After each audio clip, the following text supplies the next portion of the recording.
So becoming a developer can be extremely lucrative profession. Not only lead to financial freedom, but also one of those rare professions that can give you the freedom to work from pretty much anywhere that you want, and for whoever you want as well. And that's partly the reason why so many people are making the switch over to software development in the first place. But the biggest challenge tends to be landing that first job, and learning to code is kind of only part of that puzzle. And if you're not learning the right things or presenting yourself in the right way, it can be a real struggle to land that first job. Today, however, to hopefully help you out a little bit, I have the author of Breaking the Code and the CEO of a bootcamp out in the US called CoderFoundry, Bobby Davis. Hi, Bobby. How are you? Hey, doing great. How are you doing? Yeah, too bad, thank you, Bobby. Not too bad. Thanks for coming on and spending some time. So, sure. I guess firstly, tell me a little bit about your background and I guess what ultimately led you to start CoderFoundry. Yeah, so at my heart, I'm a developer, write a lot of code. I've run a couple of companies, consulting company and CoderFoundry. And when I was running my consulting company back in 2013, I noticed a trend coming out of college that people weren't being taught how to code coming out of college. They had the algorithmic skills and all these other things, but like, can you build a website today was like, I've kind of put one together. Not really. And so like me and a lot of other industries across the US in 2013, a lot of boot camps were created. We were right on the forefront of doing that because we realized that university education was lacking in the hard coding skills. So we wanted to teach people how to code. And since I couldn't find them, I decided to start building them. And that's where the name CoderFoundry came from. Like, in other words, like we'll make a foundry where we can create developers to enter into the job market with hard coding skills. From that, it's like when we backed up, we were like, okay, what does a developer need to know? And a lot of people think the skills are down here. We believe they're kind of up here at the top level of the market to realistically give you a chance. And so our curriculum's built from what is necessary, not what's necessarily easiest to teach. And that's kind of the genesis of the book. Is like, what are the 5 steps you need to do to get a job, whether you go to CoderFoundry or go to college or whatever. So the book that I wrote helps people get jobs, and it's been sold all across the U.S. And you read it, so now it's in England too. So like that's great. So Yeah, I did. I say read it. I listened to it. I'm not great with reading, but I enjoyed it. I think I said to you, I was getting myself psyched up to learn to be a developer about 3 or 4 times during it. But one of my favorite lines I think from the book was like that the American dream still exists, but it's written in code. Like I think it's great. And I know it was a couple of years ago that you wrote it. Looks like you kind of released it mid-pandemic. Is that right? Exactly. Yeah. Well, just like everyone else, a lot of people looked at pandemic in 2020 as like the end of the world. And I was trying to convince people, like, even when these are downtimes, coding is the absolute economic mobilizer. It crosses all types of people, places, jobs. Where does every company is a software company? And so that means every company is pretty much hiring developers. And so how do you get into that economic mobilizer? How can you get that extra higher salary than a traditional job? And that's what coding offers. And that's why I wrote the book, why we started CoderFoundry, is to help people transition from one career, maybe a career they don't like, into a rewarding career that pays way above average, especially in the US. Yeah, for sure. And I think we found that as well. Like, we founded the company back in 2020, literally mid-pandemic. And whilst some companies started to slow down, there were others that were having enormous kind of booms, like online education. The one company we did some work with, which was like a virtual car showroom, like all sorts of stuff. So like you said, it just kind of pivots in terms of industry, but the need for coders hasn't gone and isn't going anywhere. Nowhere, no time soon. So sure. Even the current scare now is like, is AI going to take my job? Is they're seeing layoffs here and a lot of the big tech companies across the world? Is that going to happen? And I think it's projected in the U.S. that it'll be the highest employment job that you can find over the next 10 years. And so in the U.S. they're saying that it'll be 300 to 400,000 brand new jobs in the U.S. over the next 10 years, which puts it right up there with the medical profession, and coding's right there at it. And so like, it's not going anywhere anytime soon. The question is, how do you get a job? How do I actually break in? What do I need to do? For sure. And you talk about those 5 steps in your book to get that first tech job. And I think the majority of people listening will either have chosen or learnt their tech stack and potentially done their boot camp or sort of education already. But for the benefit of anyone that hasn't, we'll run through the first 2 points. So the first one, you obviously talk about learning the right stack. And this one's interesting for me because we do a lot of recruitment in the .NET space. And you're one of the only boot camps really that I see like that is teaching .NET. Like so many of them are JavaScript. Obviously a few years ago they were all Ruby on Rails. Like what made you choose .NET and are you kind of still like 3 years later after doing that book, are you still hand on heart think .NET is the best stack to be learning? Yeah, still that way. So like here's a couple of reasons that we saw. I also have a YouTube channel, and you check us out, CoderFoundry. You can look us up on YouTube. And we had a lot of people coming in and telling us, I can't find a job. I can't do this job. And I was like, well, what did you learn? And they said, well, I'm learning 8 things. I'm like, well, why are you learning 8 things? Like, let's focus on one. So I think the mistake everyone makes, unless they have someone to tell them what to do, is what should I learn? And they learn a stack, but they don't really pick a job. And so if you pick a job first, that's going to limit the amount of things you need to learn. And that's why we see some of the bad advice is, well, just learn Python. Python's used for everything. Well, no, it's primarily used for data science. It's not used for building websites. And so then they go in the website market and they're like, yeah, we don't use Python. And so what you want to do is pick your job first. If you have no idea what job to pick website development. That's where all the money's at. And you can say that if you recruited for any job, most of them are website development jobs, and the stacks vary in there. But today, as we're speaking, .NET's one of those. There's obviously React and Angular and all the JavaScript flavors, and that's kind of where most of the market lives. And so we picked, and still do, .NET because it's backed by Microsoft. Most of the large enterprises are using .NET in one of the other flavors. That could be MVC, that could be Web API. It could be a mixture of React plus Web API. But C# is that core language that runs on the back end that everyone uses to build enterprise-grade websites. And that's the type of customer we want our CoderFoundry grads to go to. And while it's not as popular sometimes in tech Twitter says everything's written in JavaScript when it's not. I look at what is the bank down your street using? What is the large airline using? What is, the big companies, the big logistics company, what are they using to build their stuff? And typically somewhere along the way, that is .NET. And so it gets you into these larger companies, which means more money, better benefits, better opportunities. And because Microsoft does a good job of pushing this out worldwide, it gives you opportunities no matter where you're at. So, but what I will say in the book is, if you don't want to use .NET for whatever reason, pick a stack that is prominent in web development. Right now, there's 3 of those, really, React, Angular, and then .NET would be one of those. You could pick Java too. Java's another, with Spring Boot, something like that. But pick something that's building websites, not something that someone said, oh, that language is nice, or I like how that language is used. Well, how is the industry using that stack? And if that's data science, then you've got to go after data science and not web development.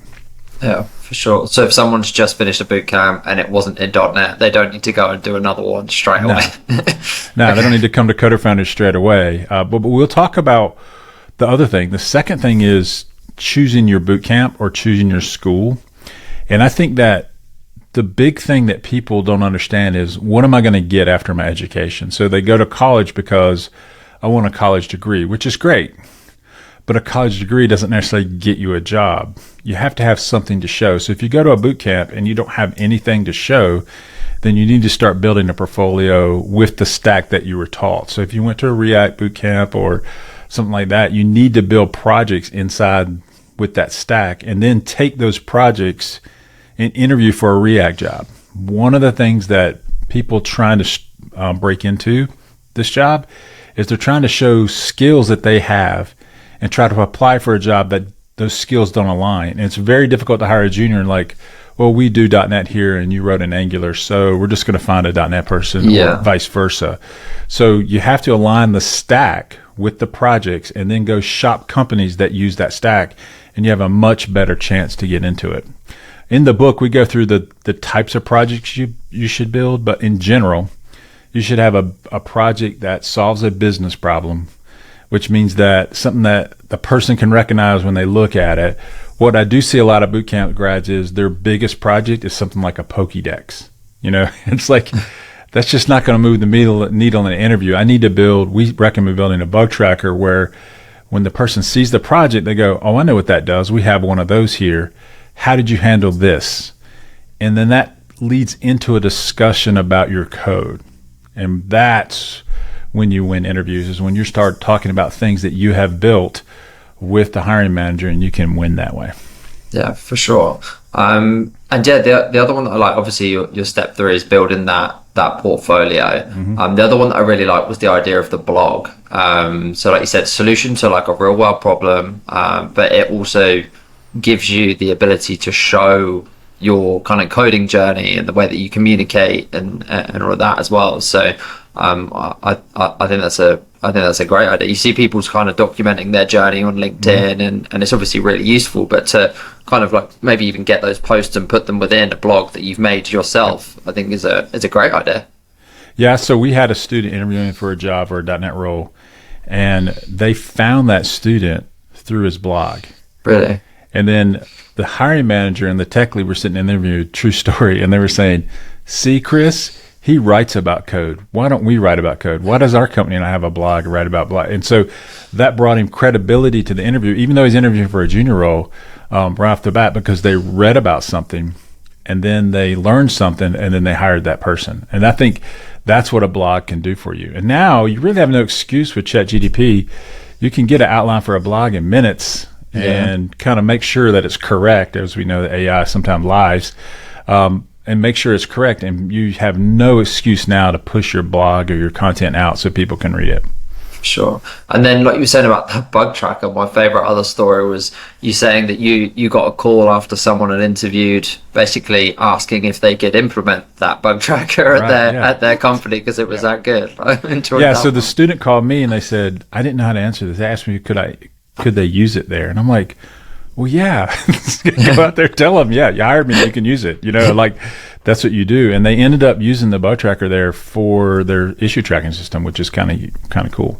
Love that. And then kind of the final point you made on those was like, obviously you want them to be functional, but like also make them look pretty as well. Like actually spend the time to make them look good. For, I guess, people just like that look and feel of something that is appealing on the eye, right? Yeah. So sometimes we'll talk to computer science grads. They'll come into our program, and then we'll push them on the UI aspects of it. And they're like, well, I'm just a back-end coder. I don't care how it looks.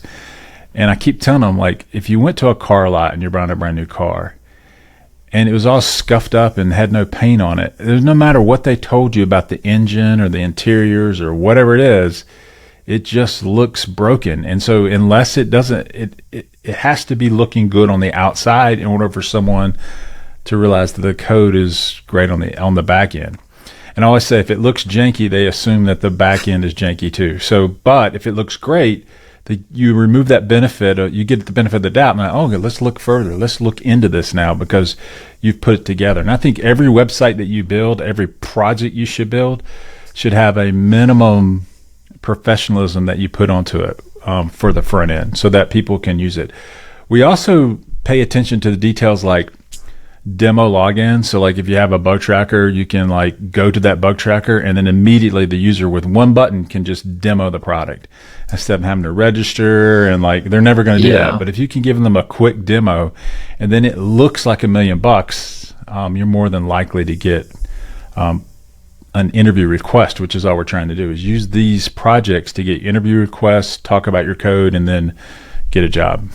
Yeah, for sure. And I think particularly when it's your portfolio, like, and you've got the time to spend on it, like why would you not make it look as good as you possibly can, right? I think it's different if you've got a company asking you to complete like a take-home assignment or something like that. Sometimes they want the functionality over how it looks and all that kind of stuff if it's a limited time. But I think if it's your own portfolio and something like you said that you're putting out there as like this is this is me and this is what I can do. Like, why would you not make it look as good as possible?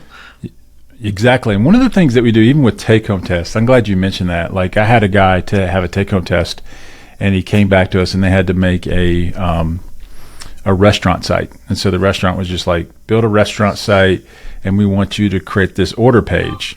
And so what we wanted them to show them was like, hey, man, let's go get a template, put a template on the front end of this so that it looks like a real website instead of just a CRUD page where it's like create this order and things like that. And so while the company asked for just the CRUD page of this, when you present it with a slick UI using something like Bootstrap or Tailwind or whatever you want to use, or put a template on it by a template, it just raises the bar as you as a candidate right off the bat. And usually it doesn't take that much time to do it once you know how to utilize, implement a template. And they're like, wow, okay, that's cool.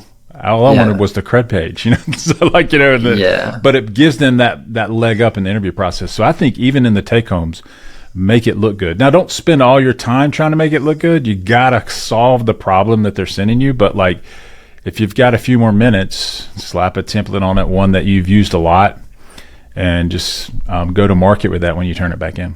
Yeah, I tend to find like the more junior the position that people are interviewing for, the more they want people to demonstrate that they can go above and beyond.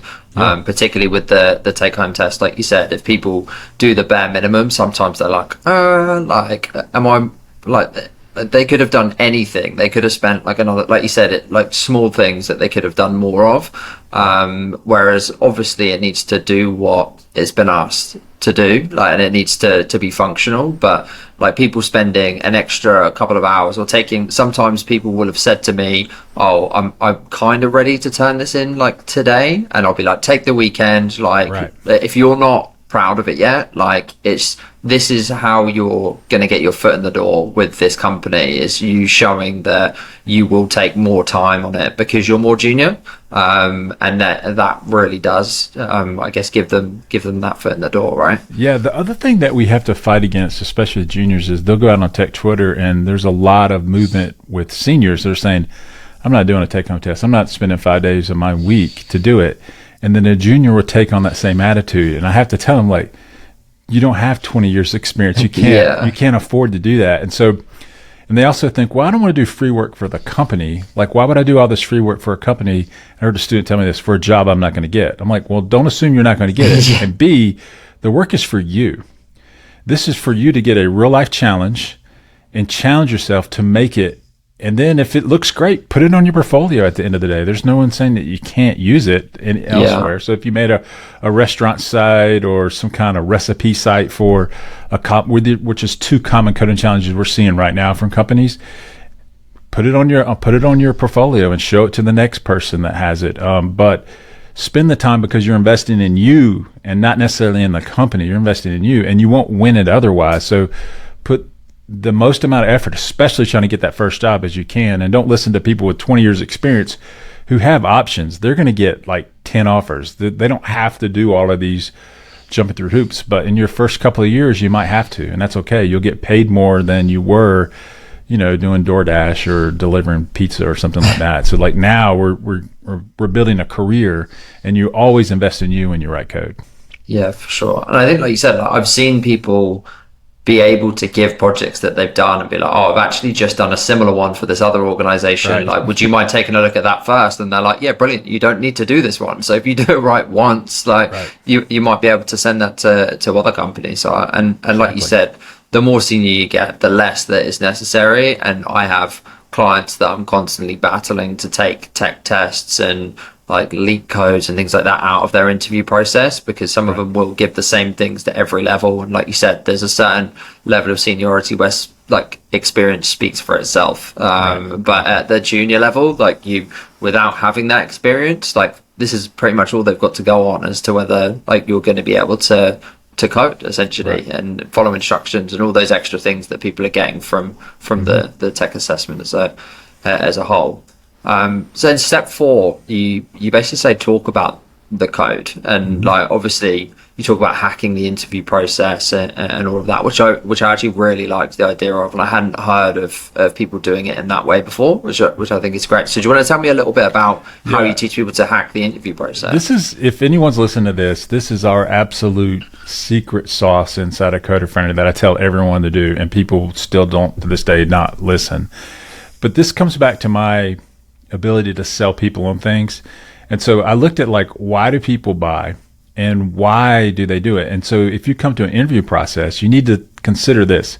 I'm selling me into the company, so they're going to buy me as a candidate. How do I get them to do that? Where the other good salesperson always has a demo deck, or they have proof of work or something like that, where they're saying, can you do this for me? And you say, yes. In fact, here's what we did, A, B, and C. We want to do the same thing during the interview process. When we get a question, a technical question, it needs to come with two answers. One is the academic answer. So if they ask you, hey, what is an integer or something like that? Or have you ever used a string? And what is a string? And you can say, well, a string is an array of characters. And that's a great answer. But what if you say the key words to remember this is for example? What if you say it's a string and an array of characters, for example? I had to, and then you talk about where you've used that before in a project. And you can go down the list of the top 30 interview questions in your stack. So we train students at CoderFoundry. Here are the top 30 questions we've seen over the last 12 months. And here's the academic answer, and here's where we use those in the projects that you built them in. This is how you answer it. You go academic first, and then you go to concrete example right after that, show them the code, and then you ask them, hey, do you let me show you that? I've got it right here on my laptop. Let me demo where I used interfaces, or let me demo where I used a service.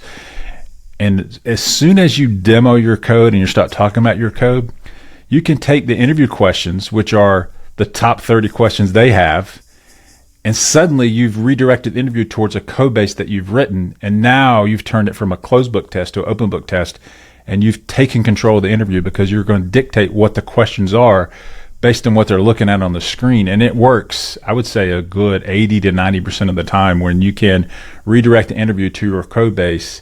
And you should know your code base at that point, which means they're not going to ask you anything that you don't understand. Yeah. And that's how you take control of it, and you dictate what they'll ask you.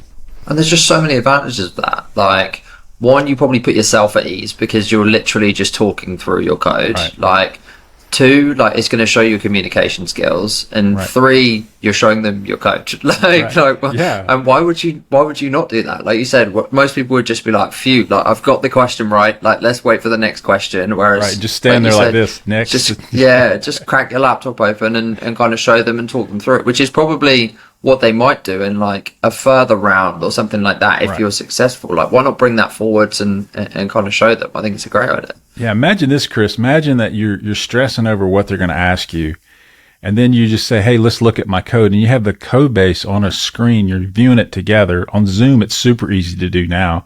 Yeah. And now you're looking at the code. They're asking, hey, what's that line do? And you're looking right at it. So you don't have to memorize anything.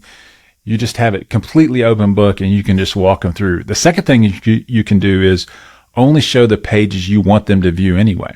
So you don't have to memorize every single nook and cranny of your website. You're just taking to the pages you know really well, and that way you can even limit further the questions they're going to ask you. And then once they see this person wrote a project, the person knows how the project works, they know it at a deep level, they're going to hire you. You've talked to people before, even at seniors, where you can't tell if they're working day to day or you like carrying the coffee cup around. Like, what do you do every day? Like, do you code? And when you ask them questions about details, they sometimes get really fuzzy on that, and you realize, oh, maybe they're not coding every day. It's only they're going to lots of meetings, they participate, but maybe they're not a full-blown developer anymore. And that's the number one thing that when I interview developers is, can you tell me specifically how this page works? And that clues me in if they're working on that project day to day, or if they're, like I said, just carrying the coffee cup around, they're on the team, happy to be there. Yeah, for sure. And then you got step 5, which obviously I was very happy to hear.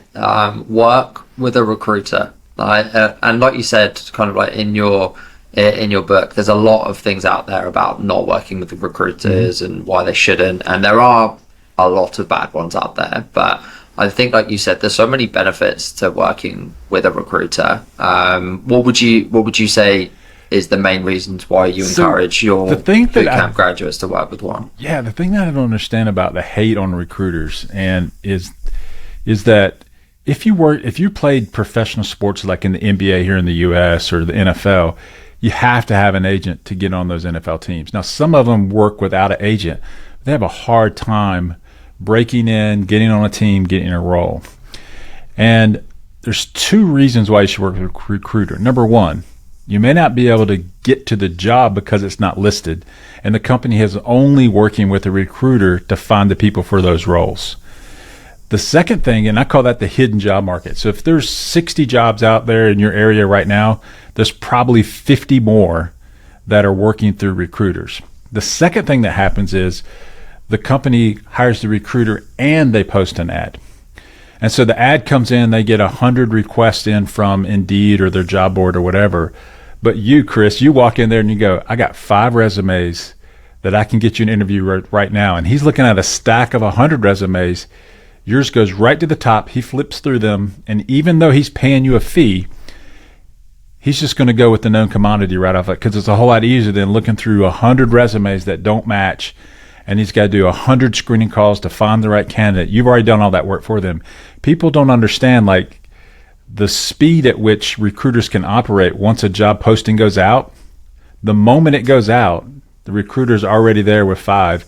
You're applying 3 days later on the job posting. You're already in negotiations for salary. Just like they don't even know that it's already been filled and it's only been out for 3 days because the recruiter sometimes has it before it goes out on Indeed. And so it's the hidden job market. It's that the recruiter's there first. And also the other thing that recruiters do is sometimes they'll just reach out to you and say, hey, what are your skills? What are you doing? And then I'll go out and try to find you a match. Wouldn't you rather have someone out there that's looking for all the opportunities and comes back and tells you what they are instead of you trying to go through every job board, trying to figure out, hey, is this a good job? Is this a bad company?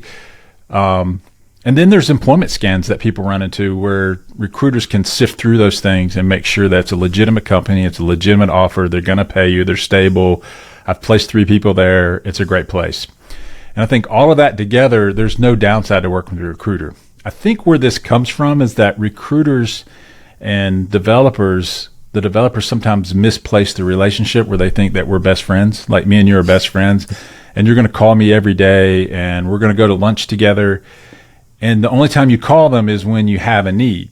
And I try to explain to people, like, treat it as a business relationship. You may make best friends with your recruiter. You may go out on a date with them. I don't know. But in general, use it as a business relationship. So when they call you, always take their call, be courteous, be responsive, because when they've got an opportunity, you need to fill it right away. We had a recruiter call a student 3 or 4 weeks ago, and the recruiter called him, and it was at 10 a.m. on a Wednesday, and he told him that he was busy right then and there, but he'll call him back tomorrow. Well, guess the recruiter didn't call back the next day, and he called me and he says he was upset. And I'm like, no, you take the call at 10 a.m. when he's talking to you, because he just went down the list to find 20 other dudes, and he got us 5 candidates, and he stuck them in front of them tomorrow. It's very time sensitive, and they will operate with speed and efficiency. And if you're in that game and you're on the top call with them, it's great. The other thing, let me ask you a question about recruiting. How is it if you've placed someone and then you go out and they call you back and they say, hey, I'm looking again, you're more likely to take their call because, hey, I've already made 20% on this guy. Let me go do that again because I feel like he can interview and he can win roles, versus the unknown person. You have no idea if they'll show up to the interview or what they're going to do. But these people that you've worked with in the past, you're more than likely to place them. And that's why I'm saying that you need relationship recruiters that last multiple years over multiple roles, because when you need them, they'll help you, especially if they placed you before, man. You're like easy money at that point. Yeah, for sure. And you get to that point and you don't even need to look. You don't even need to put yourself open to work. You just call either 1 or maybe 2 recruiters that you worked with in the past and just say hey, I'm thinking about making a change. What do you have? And right. They'll have a few options within a couple of days and they can just pick and choose. So it is like it just makes sense. And Right. I think there are bad recruiters out there, and I think like recruiters aren't technical. So I think one of the biggest things that people get frustrated about is that you might get jobs that are sent to you that are irrelevant or wrong or like things like that. But you'll also get ones that are right. And ultimately, particularly if you're trying to find your first job, like just sift through and like speak to the recruiters that know what they're doing. Because I think like you talked about as well, like if someone's using a recruiter, they're serious about hiring, they want to do it quickly, they're paying that person to do the recruiting for them because they don't have the person internally. And what the recruiter can do for you is actually influence the process as well. So you talked about like putting that stack of 5 people on top of it, but like on top of that, they can also sell you in. So they can talk about the experience that you have that's not on your resume, or like what you're like as a person, or like you might have something in common with the hiring manager who will know very well, and we can say, I think you guys would get on great because of X, Y, and Z. And we can also prep you for what people are looking for in the take home test, like what the person's going to be like, what time they're going to join the call, like little things about that and about the company that you wouldn't know from just being set up kind of directly. And I think, like you said as well, the majority of jobs that we work on aren't posted. Like we have agreements with our clients that we wouldn't work on the job if they were also looking themselves, because we wouldn't fill it and we ultimately wouldn't make any money. So sometimes it's that we're still working on stuff that's advertised directly, but the majority of the time we're just doing the recruitment for them. And you did compare me to an NFL agent, but you did say in your book that we're more valuable than an NFL agent, which I'm going to take, which is Yeah, I think so. I mean, like it is crazy that I have juniors tell me I don't like recruiters. I'm like, you've never worked with one, number one. So like, stop it. You're just listening to these other people. And then I think that's the other thing that goes into it is that recruiters aren't technical. And I try to tell them they're not. Just get over it. Tell them what you want. Know what the job you're looking for is and say, hey, I'm looking for this. The other thing is give them something to pitch the client, which you said in a very important point. And I want everyone to understand this. Recruiters sell you into the job. Like they want their candidate to win over the 100 other ones that come in. So they're selling you in there. So if you have a portfolio or you have something and you've pitched it to your recruiter, the recruiter can turn around and pitch that to the company and go, hey, look at this portfolio. How many of your guys have a portfolio like this? Look at what he's done. And so it allows them to engineer an interview for you. We engineer interviews we have internal recruiters here at CoderFoundry, and even if they apply directly, we turn around and call that company and say, hey, Frank just applied for this role. And they're like, what was his name? And you can hear them shuffling through the paper, and they've got them printed out. And they're like, you just saved that HR manager half their day. And they're like, oh, I'm going to forward this to the hiring manager right now. Thanks for calling. And they don't understand, like, recruiters do the follow-up game for you. They can tell you what the salary is, like where you fit in the range, so you don't overprice or underprice yourself in there. There's a lot of benefits to it that can't be understated. If you're not working with a recruiter as a developer, you're doing it wrong. For sure. And then one of the last points that you kind of say is, and one of your biggest bits of advice is just to take the first job. Like, and I guess that was quite a brutally honest piece of advice that I hadn't heard so many. And like you said, there's a lot of fluffy stuff on LinkedIn and all of that about wait for your dream job. But I think, like you said, like it's very hard to find that first job. So I guess that still stands as much now as ever, right? Like getting your foot in the door is the hardest bit. So. Yeah, what I always tell people is it won't be your first job. It's not going to be your last. And it doesn't even have to be your dream job. You can get your dream job as you build a career. And so many people are trying to land the career job first one out, and it's not going to happen. So just take it for the experience more than anything. And so once you have 1 year experience, as you know, then recruiters can place you easier, and your world changes once you get 1 year experience. So even if you have to take a terrible job, at least you're getting paid, you're getting experience. And then that second year, that third year, it makes your life so much easier. And by year 5, you know this, you don't even have to look anymore. You just call the recruiter, call you on the phone. Hey, Chris, what do you got? And he says, matter of fact, I'm looking right now. So what do you think about this role? And you can be placed quickly in almost any market in the US, especially. or even start your own company. You as can said. start your own company. Yeah. Once you have experience, people will hire you then directly, and as a freelancer or as a consultant, which is what I did. I went after the consulting gig, and it's only because I had done a lot of things for a lot of people, and I had a Rolodex where I'd worked, and it was pretty easy. Fantastic. Well, thanks so much, Bobby. Really appreciate that. And yeah, for anyone that hasn't listened to it before, it's called Breaking the Code. It's on Amazon. It's on Audible, which is where I got it. Yeah. And yeah, I guess any kind of final bits of advice, Bobby, for people kind of currently looking for their first job. Yeah. Don't give up if you lose the first interview. Take notes from that first interview and write down every question they asked you, and then go back and review those to see how you performed. And then take that and take it into the next interview, and don't give up. Just keep interviewing, getting better and better. No one's keeping track whether you failed 30 interviews or not. Just keep getting better by looking at your questions and try to demo your code. What I always say is the quicker you demo, the quicker you get hired. For sure. Well, thanks, Bobby, and thanks everyone for listening. I'll see you guys soon. Thanks.